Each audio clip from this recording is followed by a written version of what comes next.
The government of Puerto Rico has confirmed that it failed to make a $58 million debt payment that was due Saturday, a move that amounted to a default for the first time in its 117 years as a United States possession. Puerto Rican officials had warned on Friday that they would not make the payment because the island legislature failed to appropriate the funds, but they argued it should not be considered a default. But Moody's Investor Service said Monday the missed payment was the first in what it believes will be broad defaults on Commonwealth debt. The territory did make a payment on the interest of about $628,000, saying it lacked the funds to pay the amount in full.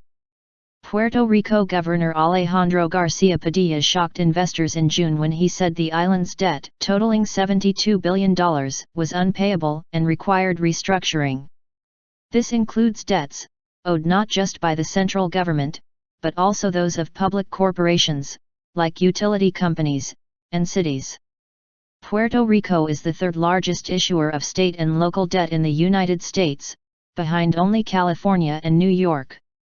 Much of the island's debt is held by individual U.S. investors in hedge funds, mutual funds, or other investment accounts, raising questions about how the U.S. economy might be affected now that Puerto Rico has fallen behind on its debt payments. No bankruptcy protection. Puerto Rico has no bankruptcy protection, the ability to restructure in order to pay off debt. Bankruptcy is open to state municipalities. The city of Detroit filed for bankruptcy in 2013 but not to territories. 2 weeks ago, U.S. Senators Richard Blumenthal and Charles Schumer introduced a bill that would grant Puerto Rico the authority to allow its municipalities and public utilities to readjust their debts under the supervision of a bankruptcy court. This measure is vital to prevent a humanitarian and financial catastrophe, a clearly avoidable disaster, said Blumenthal at the time. He added that creditors, investors, ordinary citizens would be harmed if the measure were not passed. We can either do the right thing and give Puerto Rico the bankruptcy option it needs and deserves, or we can risk a disaster on the island and billions in bailout payments later, Schumer said. Chronic economic woes. Economic troubles in Puerto Rico are not new. The territory has been in recession since 2005 when the U.S. Congress ended a tax credit designed to attract businesses to Puerto Rico. Since then, the territory has borrowed to stay afloat.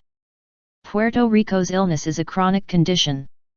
Puerto Rican congressional representative, Pedro Pierluisi, wrote in the New York Times recently. The unemployment rate, poverty rate, and median household income have always been far worse than any state's. The main cause is inequality. Pierluisi was making the case that Puerto Rico's status as a territory, rather than a state, has led to second-class treatment. Residents of Puerto Rico cannot elect the president or senators, and Pierluisi, himself, is a non-voting member of the House of Representatives.